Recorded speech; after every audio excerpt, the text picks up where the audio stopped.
Glenn, my partner in the room here, he's got the brand new bed.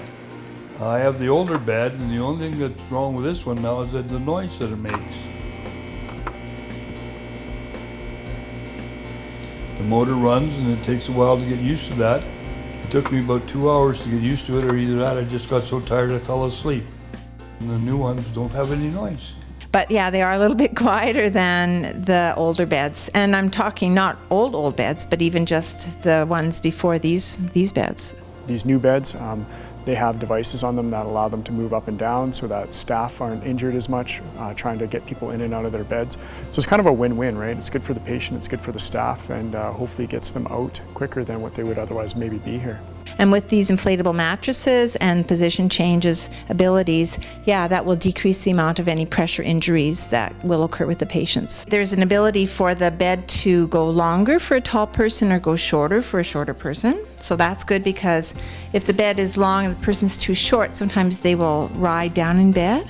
And so that's not good for body mechanics for them, especially if they have a tube feed going, which we have a lot of on our unit. So we like the head of the bed at 45 degrees while that tube feed's running to minimize any chance of any of that fluid going into the lungs and setting up an aspiration pneumonia. So for our doctors and our nurses, the heavy lifting that they have to do, my mom is a nurse, an RN on the maternity ward, and her stories of the heavy lifting are outrageous. They don't need to be worrying about their back injuries, shoulder injuries. They need to be providing patient care, and these beds will allow them to do their job more efficiently and effectively. We don't think of that as patients. We come here because we're sick. We don't think what they have to go through. Funding for the hospital is incredibly important. There are things in this hospital that budgets just don't allow for with government funding. At the end of the day, there's only so much money, and that's where we come in and play a role to try and supply some of that funding to add to equipment and programs that need the funding that wouldn't otherwise receive it. There's one thing they've worked out of these beds. Technology nowadays is important, and we're just flying through the skies on this stuff. But it is really good for the patients. I mean, it's really all about the patient, and so they are better for the patient. At the end of the day, this hospital services about 450,000 people within Central Zone, so it's not just attached to Red Deer, it's attached to Red Deer and the surrounding area. It's not if, it's when.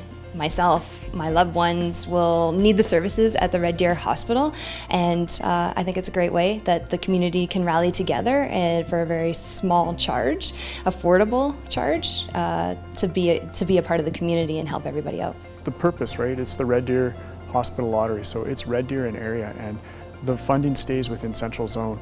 And I think that's critically important to know, that the dollars that you're donating when you purchase a ticket, they stay in the zone.